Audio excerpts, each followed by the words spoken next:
A Nova Aliança. Publicado por Estudos Bíblicos para Crescimento em Deus. Introdução.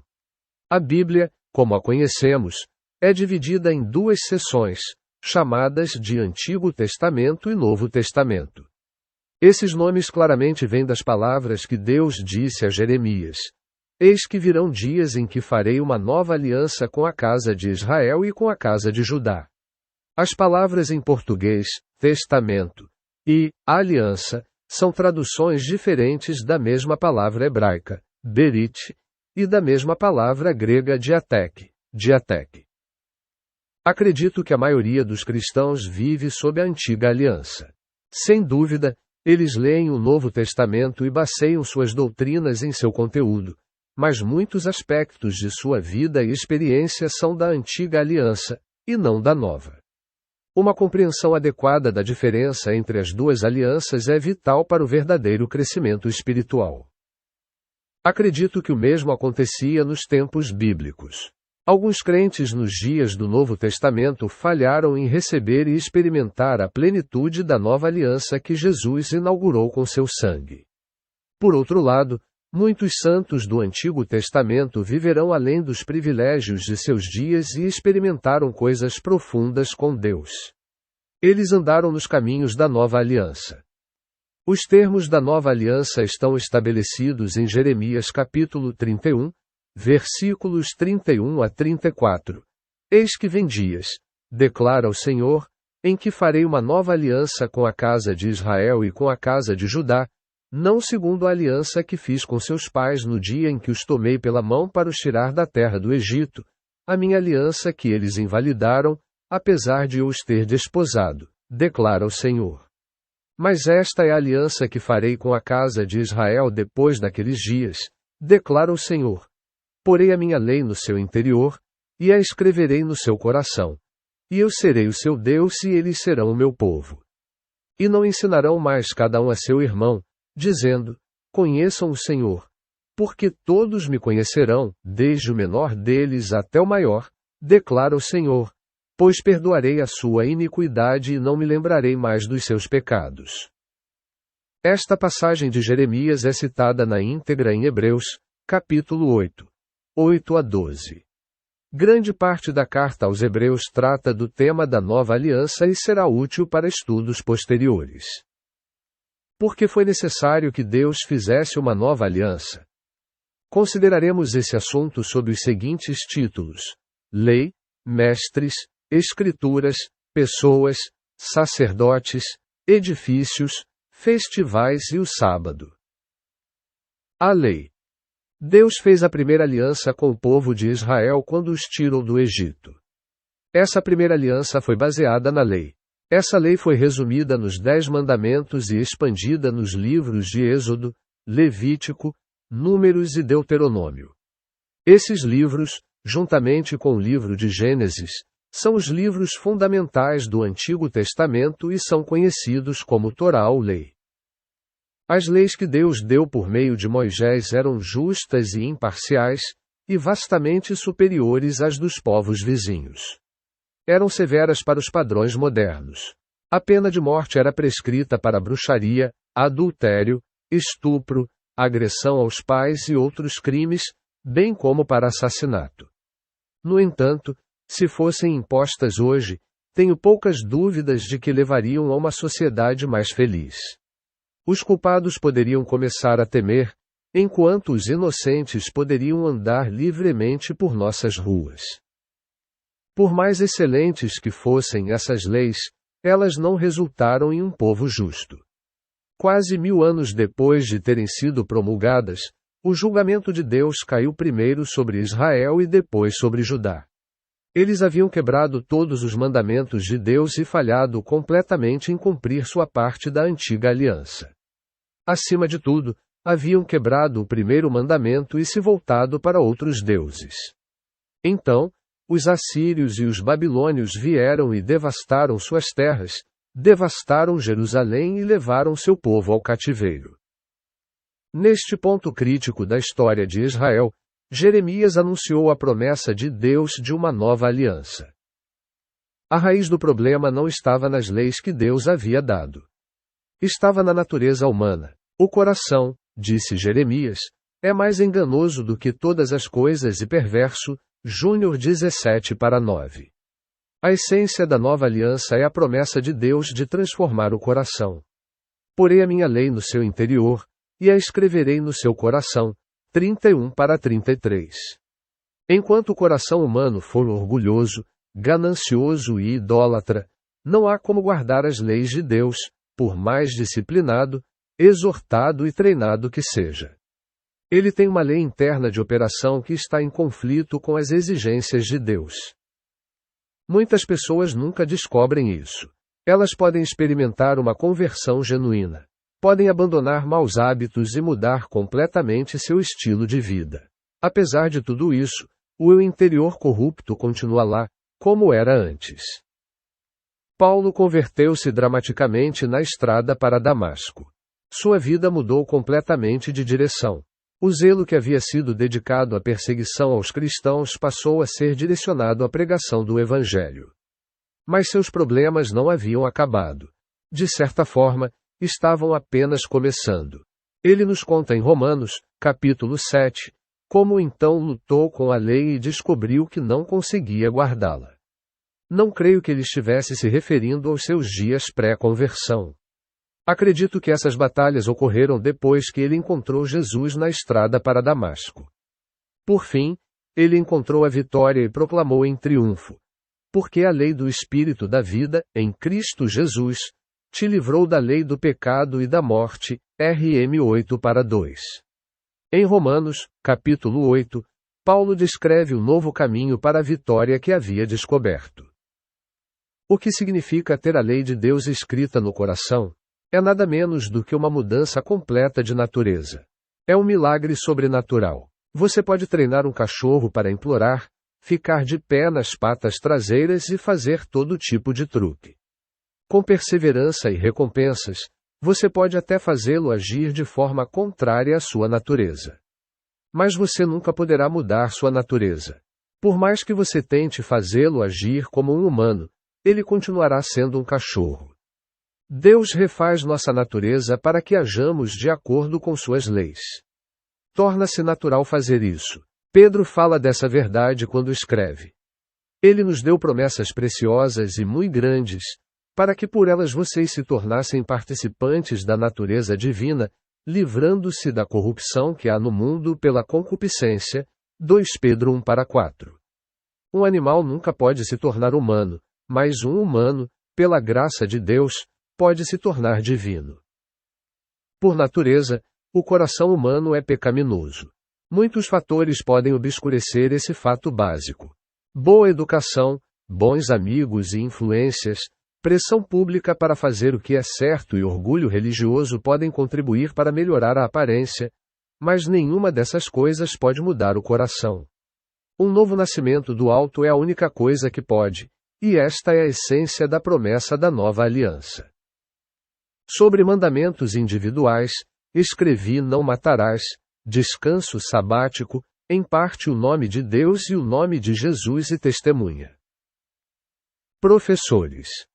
Depois de falar sobre a lei, Jeremias continua falando sobre o ensino. E não ensinarão mais cada um a seu irmão, dizendo: conheçam o Senhor, porque todos me conhecerão, desde o menor deles até o maior. João confirma essas palavras com a declaração: vocês não precisam que ninguém os ensine, a sua unção lhes ensina todas as coisas. 1 João 2:27 da manhã. Fundamentalmente, todo o ensinamento humano é, por sua própria natureza, a antiga aliança. É feito pelo homem e só pode ser externo. O ensinamento da nova aliança é feito pelo Espírito Santo e é interno. Jesus disse aos seus discípulos: é para o vosso bem que eu vá, porque, se eu não for, o Consolador não virá a vós. Tenho ainda muitas coisas a vos dizer, mas vós não as podeis suportar agora. Mas, quando vier aquele Espírito da verdade, ele vos guiará a toda a verdade. João 16:7, 12, 13. Jesus estava dizendo que o ensinamento do Espírito Santo que habita em vós seria melhor para os discípulos do que o seu próprio ensinamento, que era, como todos os outros ensinamentos humanos, externo. Embora ele fosse o melhor mestre que o mundo já vira, o ensinamento do Espírito Santo seria melhor. Apesar das aparências, eles estavam agora prontos para fazer essa transição do externo para o interno. Podemos contrastar as palavras de Jesus com as de Moisés. Eu sei que depois da minha morte vocês se corromperam e se desviarão do caminho que lhes ordenei. DT 31-29. Essa era a situação da antiga aliança, e a que prevalece para a maioria dos cristãos hoje, sem um mestre e líder, tudo ruiria. Encontramos o mesmo contraste na profecia de Joel, citada por Pedro no dia de Pentecostes. Acontecerá nos últimos dias, diz Deus, que derramarei do meu espírito sobre toda a carne, filhos, filhas, jovens, velhos, servos, servas. Cada indivíduo, até a serva analfabeta, é capaz de ter uma experiência direta, pessoal, reveladora e interior de Deus. A dependência de grandes líderes e mestres desapareceu. A maioria dos líderes religiosos tem uma atitude que se aproxima mais espiritualmente das palavras de Moisés. Depois da minha morte, vocês se corromperam, do que das palavras de Jesus. É para o seu bem que eu vá embora. Eles querem se sentir indispensáveis. Na melhor das hipóteses, preocupam-se genuinamente com o bem-estar do seu rebanho, mas carecem de uma compreensão adequada da nova aliança e de fé no poder protetor do Espírito Santo. Na pior das hipóteses, temem perder sua posição, renda e segurança se ninguém depender deles. Qual é, então, o lugar dos mestres na nova aliança? Encontramos a resposta para essa pergunta em Efésios 4:11 da manhã menos 16. Essa passagem lista os mestres como um dos 5 tipos de ministério ou serviço que são dados pelo Cristo ascendido à sua igreja: apóstolos, profetas, pastores, mestres e evangelistas. Paulo diz que o propósito desses ministérios é proteger os novos crentes do engano e levar o corpo de Cristo à maturidade. A maioria dos novos crentes não consegue entrar diretamente na nova aliança. Eles precisam primeiro passar por uma experiência da antiga aliança. Muitos nos tempos do Novo Testamento, como agora, eram pagãos que nunca haviam conhecido a antiga aliança. Eles tiveram que se submeter à lei que Paulo descreve como um tutor para nos conduzir a Cristo. Ele ampliou isso com as palavras: enquanto o herdeiro é criança, em nada difere do escravo, embora seja dono de tudo, mas está debaixo de tutores e curadores até o tempo determinado pelo Pai. GL 4. 1,2. O novo crente também pode facilmente ser vítima de engano. Vivemos na época em que Jesus disse que haveria muitos falsos profetas. O jovem crente, e muitos outros que deveriam ter mais discernimento, frequentemente têm grande dificuldade em reconhecer o lobo em pele de cordeiro. Seus sentidos ainda não estão treinados para discernir. Se tivéssemos os 5 ministérios bíblicos operando firmemente entre nós, os enganadores não achariam sua tarefa tão fácil. A falta desses ministérios genuínos faz com que muitos crentes permaneçam na infância espiritual, onde são presa fácil de ensinamentos falsos e enganosos. Veja 5 ministérios. Filhos de pais crentes estão em situação semelhante. Eles ainda não podem andar na nova aliança. Nós os ensinamos, disciplinamos e aplicamos a lei em suas vidas. Mesmo que demonstrem um desejo genuíno de seguir Jesus, não podemos libertá-los da lei e permitir que façam o que quiserem. Eles ainda não estão prontos. Precisam primeiro aprender a obedecer a uma lei externa.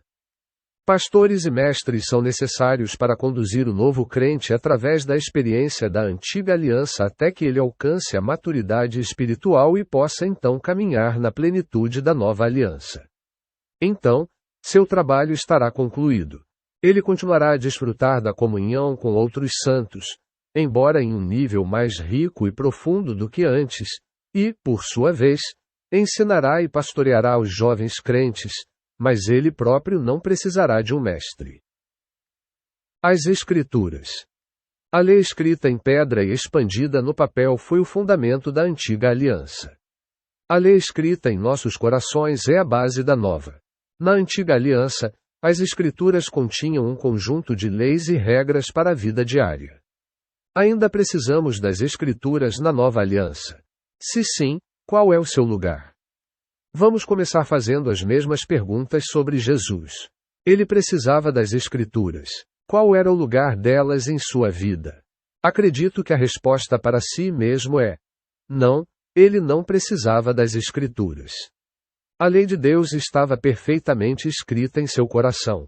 Seu relacionamento com o Pai era perfeito, e ele não precisava de nada externo para sustentá-lo. Eles se moveram em comunhão ininterrupta ao longo de sua vida. Ele citou as Escrituras em seu conflito com Satanás no deserto. Não sei se ele precisava. Ele citou as Escrituras em seus confrontos com os fariseus. Ele abriu as Escrituras para seus discípulos na estrada de Emaús. Não tenho dúvidas de que ele se deleitava nas Escrituras, pois via nelas o reflexo de sua própria mente. Ele as achou úteis para ensinar, para repreender, para corrigir e para instruir na justiça, 2 Terámetros 3:16 da manhã, mas não creio que ele precisasse delas para si mesmo. Jesus é nosso Senhor e Salvador, e também nosso modelo e exemplo. Deus, nosso Pai, deseja que sejamos como Ele, e na plenitude da nova aliança seremos. Pensar que conseguiremos isso lendo incansavelmente as Escrituras é um grande erro. Não foi assim com Jesus, nem pode ser conosco. Ele herdou seu caráter de seu Pai, e nós também. Ler as Escrituras não fará com que seu conteúdo seja escrito em nossos corações. Elas podem permanecer em nossas mentes se tivermos memórias retentivas, mas isso não é a mesma coisa. Pelo contrário, funciona ao contrário. Quando Deus escreve sua lei em nossos corações, chegamos às Escrituras e reconhecemos seu conteúdo como algo que já está dentro de nós. Nós as compreendemos e nos deleitamos nelas, assim como Jesus. Também as achamos proveitosas para ensinar, para repreender, para corrigir e para instruir na justiça. Podemos usá-las para ensinar e treinar, para repreender e expor as obras das trevas e para a correção de nós mesmos e dos outros. Se fôssemos lançados na prisão e privados de nossas Bíblias, sem dúvida sentiríamos falta delas, mas nossa vida espiritual não dependeria delas. Elas refletem o que já está em nossos corações, mas não são o meio pelo qual Deus o coloca lá. Ele faz isso por meio de seu Espírito. Muitos mal-entendidos são causados por se referir à Bíblia como a palavra de Deus ou simplesmente como a palavra. A própria Bíblia nunca faz isso. Ela se refere a si mesma como as Escrituras e quer dizer algo bem diferente quando fala sobre a palavra de Deus. Se você duvida disso, pesquise na Bíblia com uma concordância e veja. Observe Atos 5:11 da tarde. Eles receberam a palavra e examinaram as Escrituras. A palavra aqui é claramente diferente das Escrituras. Além disso, quando lemos que a palavra se fez carne, obviamente não foi a Bíblia que se fez carne. 3 outros versículos são frequentemente citados como referências à Bíblia. Nem só de pão viverá o homem, mas de toda palavra que sai da boca de Deus. Mt 4:4. A espada do Espírito, que é a palavra de Deus, parte da armadura em Efésios 6. A palavra de Deus é viva, eficaz e mais cortante do que qualquer espada de 2 gumes, Hb 4:12 da manhã. Tomar esses versículos como referências às Escrituras é impor-lhes uma interpretação da antiga aliança. Acreditar e ensinar um conceito bíblico da antiga aliança jamais nos levará a uma experiência da nova aliança. Se a palavra de Deus não significa a Bíblia, o que significa? Quando abandonamos nossas ideias preconcebidas, podemos começar a encontrar a resposta.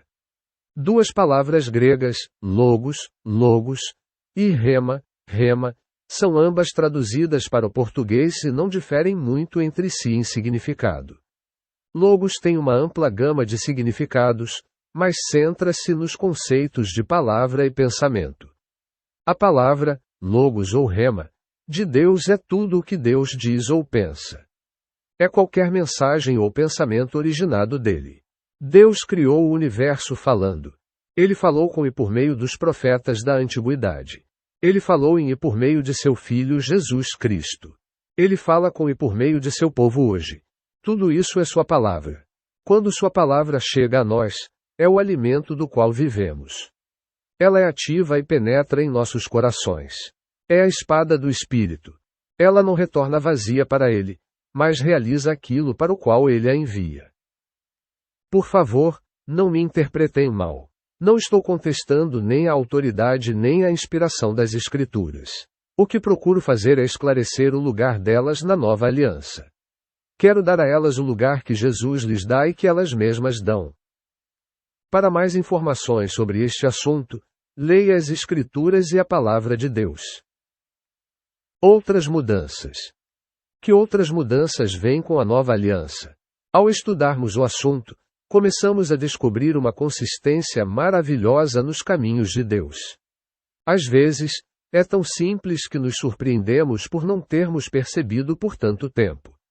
Como vimos, passamos de uma lei externa visível para uma interna e invisível. Da mesma forma, mestres humanos externos são substituídos pelo Espírito de Deus, que habita em nós. Veremos agora que a nova aliança traz muitas outras mudanças paralelas e relacionadas.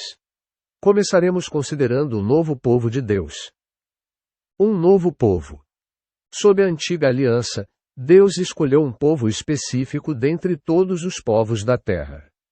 Era o povo de Israel, os descendentes físicos de Abraão por meio de Isaque e Jacó, mais tarde conhecidos como judeus. Até hoje, eles permanecem o povo escolhido de Deus segundo a ordem natural. Embora as pessoas possam se tornar judias pela conversão ao judaísmo, o método normal para se tornar membro desse povo é por meio do nascimento físico no ventre de uma mãe judia. Quando o Messias veio a Israel, os líderes e a maioria da nação judaica o rejeitaram. Além disso, a maioria passou a rejeitar o testemunho poderoso e puro da igreja primitiva. Por isso, o julgamento de Deus caiu sobre os judeus e, em 70 depois de Cristo, os romanos saquearam Jerusalém e os espalharam por toda a terra. Tanto o sofrimento físico quanto a cegueira espiritual caíram sobre a raça escolhida, que por quase 1900 anos vagou de país em país sem encontrar descanso. O último século testemunhou eventos de um drama sem precedentes para os judeus, com o fim de seu longo exílio e o início da dissipação de sua cegueira espiritual. O Holocausto de Hitler chocou o mundo e, subsequentemente, o nascimento e a sobrevivência do Israel moderno o surpreenderam. As conquistas do povo judeu foram desproporcionais ao seu número. Eles deram ao mundo as Escrituras, o comunismo e as armas nucleares. Suas conquistas acadêmicas, científicas e artísticas foram impressionantes. Tudo isso demonstrou que eles são um povo especial com um propósito especial em Deus. Por mais dramática e maravilhosa que tenha sido a manifestação do poder de Deus neles, o Israel natural não passa de um povo da antiga aliança. Foi um grande dia quando Javé, com braço estendido e grande poder, tirou do Egito o seu povo da antiga aliança. Foi um dia ainda maior quando Jesus, com braços estendidos e derramando sangue, tirou do pecado o seu povo da nova aliança. A entrada para as fileiras do povo da antiga aliança se dá pelo nascimento natural. O nascimento espiritual nos introduz no novo. Todos aqueles, e somente aqueles, que nascem do Espírito de Deus são o seu novo povo. Somente o novo nascimento pode nos tornar filhos e filhas de Deus. Aqui, devemos enfatizar que nem o batismo, nem a filiação a qualquer grupo ou denominação, nem as boas ações que praticamos, nem a nacionalidade, nem a cor, nem qualquer outra coisa humana podem tornar alguém membro do povo da nova aliança de Deus. A única maneira de entrar é pelo nascimento espiritual. Poucos membros desta nova raça espiritual possuem dons naturais excepcionais. Deus escolheu principalmente os pobres e os fracos deste mundo. Paulo nos lembra que, não muitos dentre vocês eram sábios segundo os padrões humanos. Poucos eram influentes. Poucos eram nobres de nascimento. Mas Deus escolheu as coisas loucas deste mundo para envergonhar os sábios. Deus escolheu as coisas fracas deste mundo para envergonhar as fortes.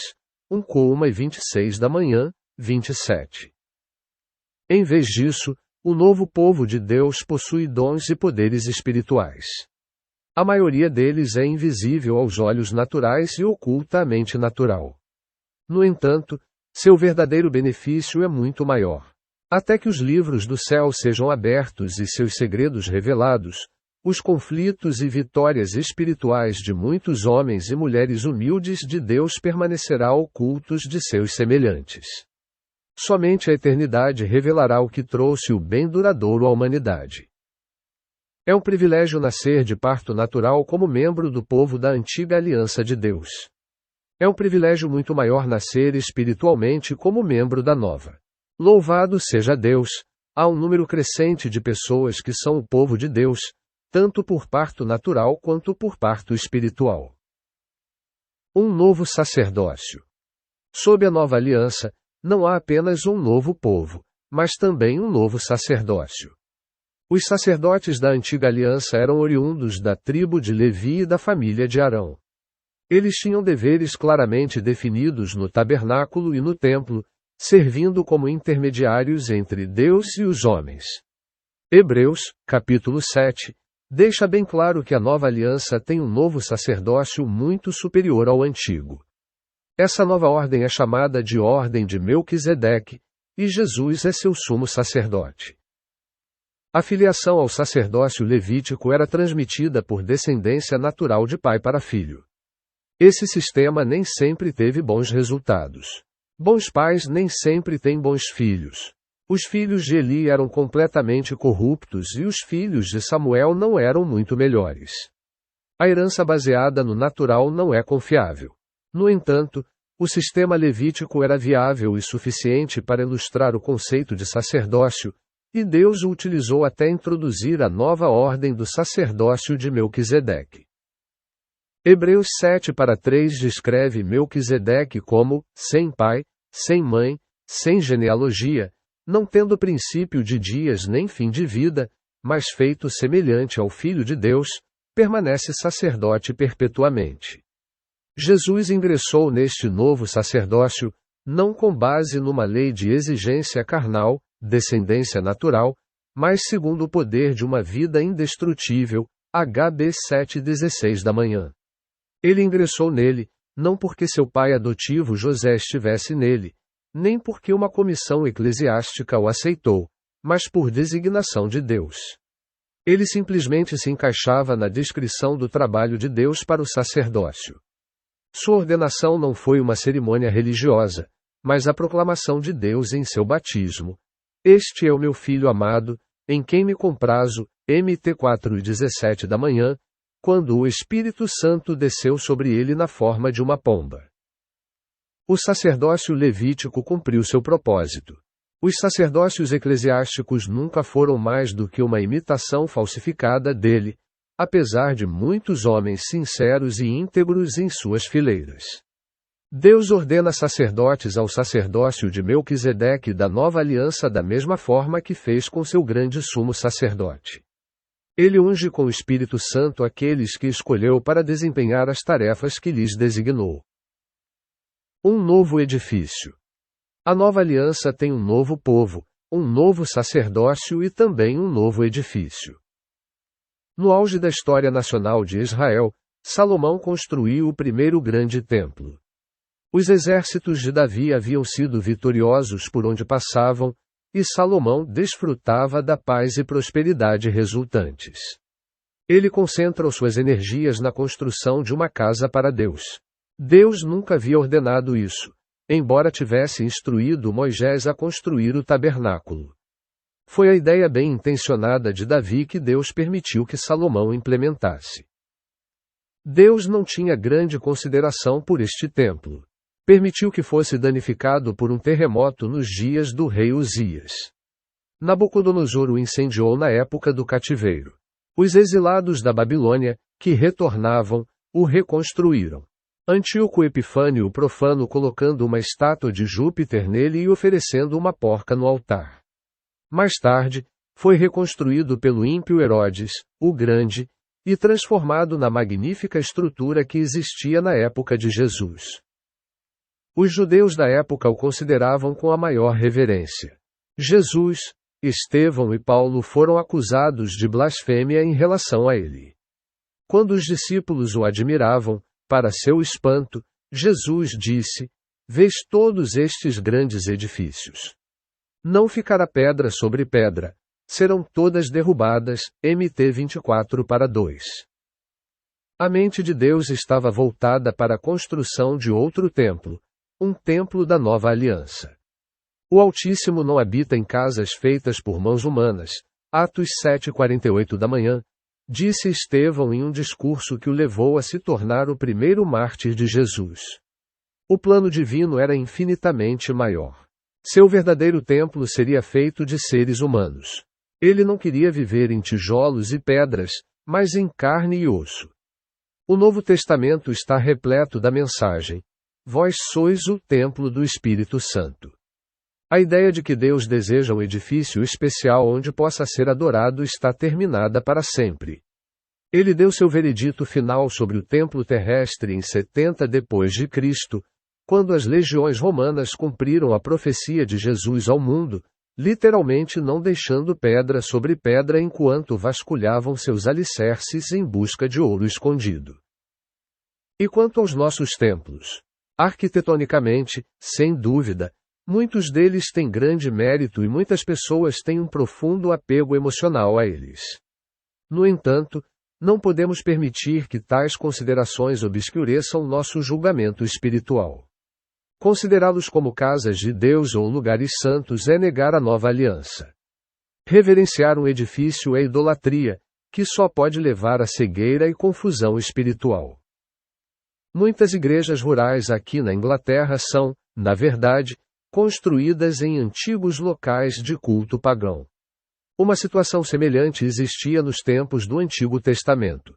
Durante longos períodos da história de Israel, Javé foi adorado nos lugares altos, onde os pagãos anteriormente sacrificavam. Até o profeta Samuel parece ter feito isso, e sem dúvida Deus considerou os motivos de seu coração e aceitou suas ofertas. Muitos reis justos de Judá, em tempos posteriores, permitiram que essa prática continuasse. O rei Ezequias elevou-se acima dos padrões de seus ancestrais e destruiu esses lugares altos. O veredito de Deus: depois dele não houve ninguém semelhante a ele entre todos os reis de Judá, nem entre os que o antecederam. Pois ele se apegou ao Senhor, e o Senhor era com ele. 2 Reis 18:5-7. Novos festivais. Com as festas, encontramos os mesmos princípios que já vimos. Deus ordenou as festas da antiga aliança. As principais eram a Páscoa, o Pentecostes e os tabernáculos. Por meio de Moisés, ele ordenou aos israelitas que subissem 3 vezes por ano a Jerusalém para observá-las. A observância fiel dessas festas exigia muito tempo, esforço e despesas, e por muitos séculos elas foram amplamente esquecidas. Os reis Ezequias e Josias, e mais tarde o escriba Esdras, reviveram essas festas e instruíram o povo a observá-las. Jesus tinha algo muito melhor a oferecer. Ele trouxe consigo o cumprimento da nova aliança. Paulo se referiu a isso nas palavras: Cristo, nossa Páscoa, foi sacrificado por nós. Portanto, celebremos a festa, não com o fermento velho, o fermento da malícia e da corrupção, mas com pães sem fermento, os pães da sinceridade e da verdade. 1 Cor 5. 7,8. Gradualmente, os primeiros seguidores de Jesus se afastaram das festas exteriores, depois de descobrirem suas contrapartidas interiores, muito melhores. Aprofundei esse assunto no artigo Festas de Israel. Veja também Pão e Vinho. A Igreja organizada, especialmente após sua fundação sob o imperador romano Constantino, perdeu as realidades espirituais da nova aliança e retornou a festivais pagãos que nunca foram ordenados por Deus. O Natal, a Páscoa e outros festivais do calendário eclesiástico têm suas origens em antigas religiões pagãs. Escrevi separadamente sobre isso em festivais na Antiga Aliança, Nova Aliança e Igreja. Um novo sábado. Assim como acontece com as festas, também acontece com o sábado. Deus instituiu o dia de sábado como uma aliança solene entre ele e o povo de Israel. O sábado era o 7º dia da semana, que era o sábado. O escritor aos Hebreus viu claramente que o sábado falava de um descanso espiritual, totalmente independente de qualquer dia da semana.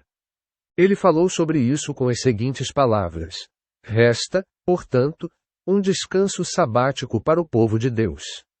Portanto, esforcemo-nos por entrar naquele descanso, para que ninguém caia seguindo o exemplo de desobediência deles. Hebreus 4. 9,11. Mais uma vez, a Igreja, após ter conquistado a aceitação dos homens e perdido o favor de Deus, voltou-se para o paganismo em busca de inspiração e adotou o domingo como seu dia especial de observância. Para mais informações sobre isso, leia o descanso sabático. Resumo. Consideramos a lei, os mestres, as escrituras, as pessoas, os sacerdotes, os edifícios, as festas e o sábado. Em cada um desses aspectos, podemos ver as mesmas 3 características. Uma ordem da antiga aliança. Um cumprimento da nova aliança. Uma falsificação de igreja. Houve verdadeiros mestres da antiga aliança, depois a realidade gloriosa do mestre residente e, por fim, a hierarquia religiosa falsificada com suas muitas e variadas manifestações. Deus deu uma lei boa e justa ao seu povo, seguida pela maravilhosa realidade de uma lei interior escrita em seus corações. Infelizmente, assistimos então, por muitos séculos, a um retorno às leis, rituais e livros de orações humanos que nunca foram inspirados por Deus. Encontramos um povo da antiga aliança descendente de Abraão por meio de Isaque e Jacó, um povo da nova aliança nascido do Espírito de Deus e um povo falsificado baseado no batismo ou na filiação à igreja. Vemos sacerdotes levíticos, sacerdotes de Melquisedeque e sacerdotes eclesiásticos. Havia um tabernáculo e depois um templo da antiga aliança, um maravilhoso templo humano da nova aliança que o excedia em muito, e então edifícios pagãos que alegavam ser casas de Deus. Temos festivais de sombras levíticas, realidades da nova aliança e festivais pagãos falsificados. Por fim, temos um sábado da antiga aliança, um descanso espiritual da nova aliança e um domingo da igreja pagã.